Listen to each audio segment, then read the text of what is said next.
All right, part number 2 for the quantum mechanical model. I still got iron behind me up on the board. What I want to look at now is we're going to look at the notes that you should have written down that looked like this, where it said quantum mechanical model or Aufbau arrow diagram. I did have a German student in my class one time and looked at me and they were like, "Oh my gosh, I didn't know you talk German." Well, I didn't know either because I didn't know that Aufbau is actually German for build up. That's what Aufbau means in German. Which, when you really look at it, that's what we're doing. We're building up an atom, looking at its electrons. So I learned some German from one of my students a couple years ago. All right, well, rules for construction of these models. According to this, says each orbital can only hold 2 electrons.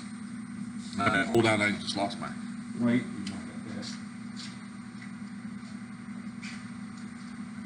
So each one can only hold 2 electrons. So S's, there's only 2 electrons in there, so we can only have 1 S for each energy level. And that's what we had across the top. The S's up there, 1, 2, 3, 4, 5, 6, 7. Then there are 3 p orbitals for each one. There's a 2p, 3p, 4p, 5p, 6p. Each one of those holds 6 electrons. And then we have d orbitals, and there's 5 of those.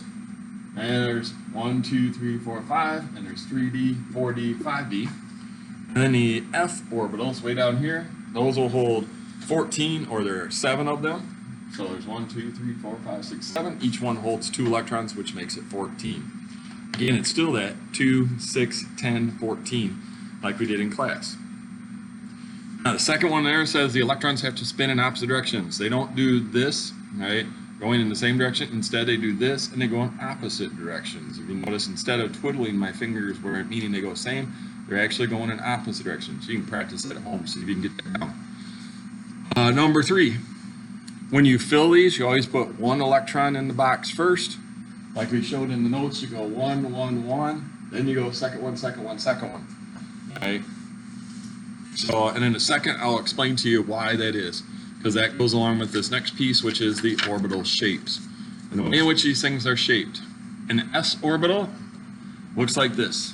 It looks like a sphere, right? Not a circle, but a sphere, meaning that's 3-dimensional. That's why I'm using a balloon. And what this says is that in here, in the very center right there, that's the nucleus. What's the balloon idea? That's the most likely spot that we're going to find an electron. So if, and I know this is a scary thought, but if I was Miss Frizzle, well, that'd be scary because I'd have to wear a dress. Whew, that's weird. All right, but if I was Miss Frizzle, that means I would have a magic school bus. So if we could all jump in the magic school bus and go cruising down to an atom, and if we got our magic school bus inside this balloon, and we'd be able to sit there and go, "Oh, there goes an electron, there goes an electron, there goes an electron, there goes an electron." We'd be able to see them. And they would go flying by us because they'd be moving all over the place inside it. There's 2 of them in here.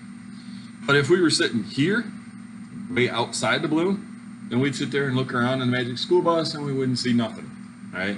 So in here, there we see the electrons. Out here, we don't, because this is the most likely spot that I'm going to see an electron. That's what this model says, is that, again, it's not orbiting the nucleus inside here. They're bouncing all around. They're going all over the place inside here somewhere, right? It's a random movement of the electrons. So that's what an s orbital looks like. Looks like a sphere. A p orbital, remember there's 3 of these. This is 1 p orbital. Where my fingers are, that's where the nucleus is. It would also be where this s orbital would be. It'd be in the center. And now what they call these things is exactly what I work out with in the mornings in order to make myself look so amazing, and that is they're dumbbells, right? I know you're thinking, yeah, Mr. Pape, you're a dumbbell. I know, but this shape is called a dumbbell, right? And again, this is 1 p orbital. So this would be this box right here, just 1 of those. And again, what it does, it tells me the most likely spot where we're going to find 1 electron. It's either here, or it's here, or it's here, or it's here, or it's here, or it's here, or it's here. It's back and forth in that spot. Now, if I had a second electron, remember it doesn't go in here, it goes in the second box. So that means I got to bring in another p orbital. This is again why this is what I work out with at home. Right? My 2 dumbbells. These are my 2 p orbitals. And the way in which they go together is just like this. Oops, make sure it stays together like it's supposed to. There we go. Looks like that. So again, in the center, that's the nucleus. So now I got 1 electron's going yellow, yellow, 1's going blue, blue, back and forth. Ding, ding, ding, ding, ding, shifting it back and forth. Now, if I add a third electron, then my third electron goes into this box right here, and I'm gonna bring in another p orbital. Here's another p orbital, and we're gonna put this together, and it ends up like this. So now I've got my yellow on top and bottom, blue going side to side, and the pink one's coming out at you, and it's coming back towards me. Right? Now, what this actually does, and this is the cool part about this whole idea, is electrons are negative, protons are positive. So they're attracted to each other. This electron that's out here, he's being attracted to that center nucleus because it's oppositely charged. But also what's actually happening is this electron's negative, this electron's negative. They don't like each other because they're the same charge. So they stay as far away from each other as they possibly can.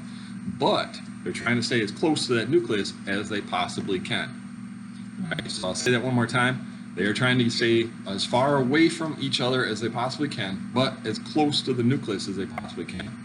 Now, a cool part to this is, if this electron all of a sudden starts to move up here, then watch what happens to the top electron.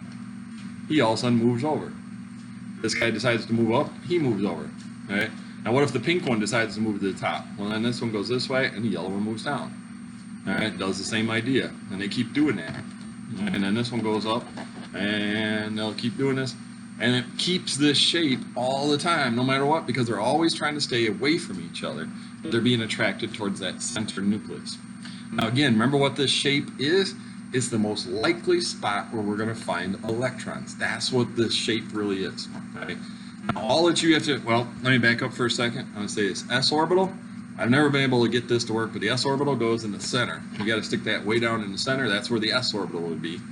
Right? And then inside that, we have the nucleus. I'm not going to go into d orbitals. You can look those up online. They're a little different shape. And then f orbitals, oh my gosh, they are really weird. All right, but again, they're just looking at the idea of the most likely place where you're going to find electrons. So, all right. So that was in your notes there. Number 5, spectroscopic representation shows the energy level, the orbital, and the number of electrons. That's what this thing was up here. There's 3d6, says third energy level, d orbital, 6 electrons. That's all it says. Doesn't say, it's not a mathematical expression. It's not 3 times d raised to the 6. Nope, it's just third energy level, d orbital, 6 electrons. Right. The abbreviated version shows the noble gas that is below the element plus the electrons that are part of that element. And that's what we did here is we did argon, which was the noble gas, which is one of the gases that's over here, plus the electrons that make it come all the way across to iron.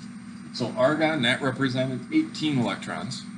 And then we have to add 2 more, that's the 4s2. And then we got to add 6 more, which is the 3d6, to get it all the way up to iron, which was 26 electrons. Okay. So again, that was it's a really complicated concept, all right? But now, as I told you at the beginning of the notes, you are one of the 1% of society, because really less than 1% of the society understands what we just talked about. It's a really complicated concept, all right? But I mean, watch this, and if you don't quite get it, go back and watch this thing again, all right? And make sure that you have your piece of paper out with you and follow along on your piece of paper that looks just like this one. And because you already know how to do the 2, the 6, the 10, and the 14, that's all this thing is. It's just the 2, the 4, the 6, the 10, and the 14 just turn sideways. That's it. With that, we'll see you next time. Have a great day.